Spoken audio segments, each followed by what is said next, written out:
La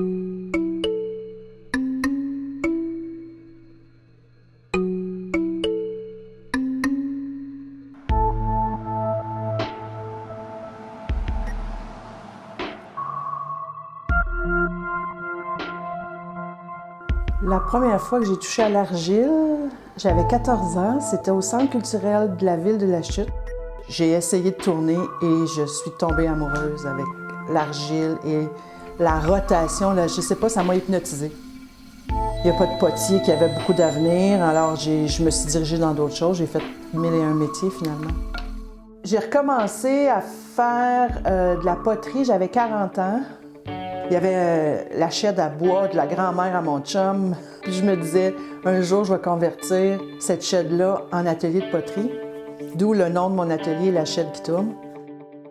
J'ai commencé à donner des cours. Je voulais faire de la poterie, alors j'étais obligée de vendre si je veux continuer à en faire. Je sortais peut-être une dizaine de fois par année dans des expositions. J'adorais ça, mais le montage et le travail que ça imposait, ça commençait à me peser un peu. Puis on a décidé de trouver une place touristique, puis on s'est emmené à Montebello. C'est sûr que j'explore tout le temps, mais le tournage, pour moi, c'est ma façon de travailler que j'adore le plus. J'aime faire les pièces tourner. Je suis inspirée de la vie maritime, de la mer, de l'océan. Le poisson, ce qu'il représente en fait, c'est cette espèce de mouvement de liberté, d'apesanteur. C'est vraiment ça. J'ai une autre production où est-ce qu'il y a des lignes dedans, mais les lignes, ils bougent. Il y a tout le temps la vague. Je fais du raku aussi. Le raku, j'adore ça.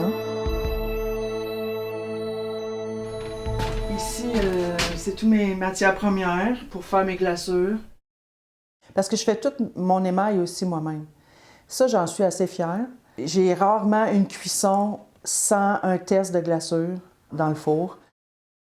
Ma salle de four est à même ma maison. J'avais besoin d'un bon système de ventilation. Ça sort toutes les vapeurs nocives et la chaleur à l'extérieur.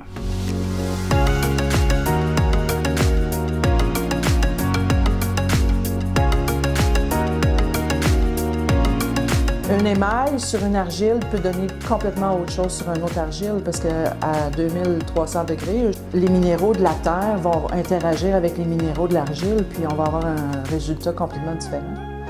C'est fascinant. C'est vraiment fascinant. Savez-vous ce que je trouve le plus dur dernièrement? C'est d'arrêter ton choix sur une production quand il y en a 10 qui sont là en arrière, qui attendent. J'ai beaucoup de projets.